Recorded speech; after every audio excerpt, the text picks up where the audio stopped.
Hey guys, this is IW6 tutorial, or really just an explanation of what this all means.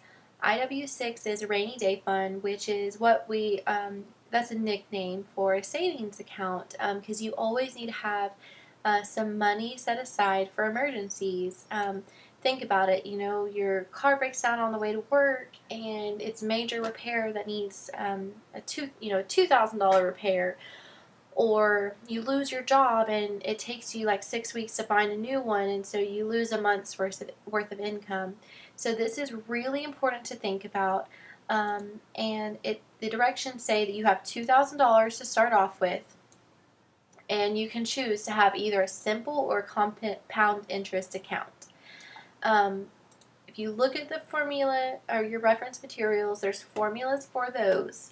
But we really just want you to do some work using what you know, and there's no rate or no time period given here. Those are things that you need for those formulas. But we just want you to critically think what would happen with one account or the other. There's some that have the same exact amount added every single time, and there's some accounts that have exponential growth, because every time you earn interest, the next time you earn interest on your interest.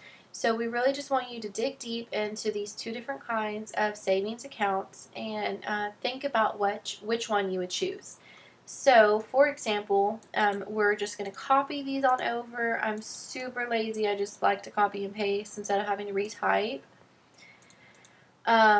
The principal is the initial investment. Everyone's going to have $2,000 to start off with. Now, you may need to space these things out, just because I don't know how you want to represent your calculations. If you want to do them on the table, take a picture of them and like upload them and to have a picture right here for your simple interest, or you want to type them out and say I did I equals PRT.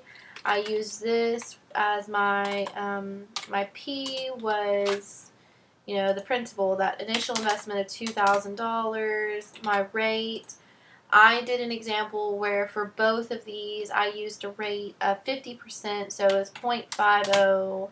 And then, for example, I did a term length of 300 years. Obviously, don't do that example because it's going to be a lot of math to do by hand, especially once you get to your compound interest calculations.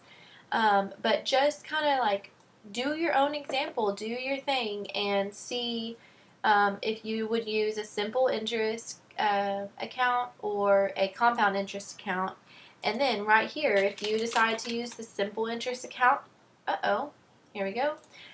Just write in right here, this is my chosen account method. You can make it stand out. You can put a border around it. Whatever you want to do, guys. Just get creative and play around with these numbers. And you could even type out, I chose simple because blah, blah, blah. I chose compound. But really, this one, there's no clear directions. It's truly for you to dig deep and conceptually understand what's happening when you have a simple and a compound interest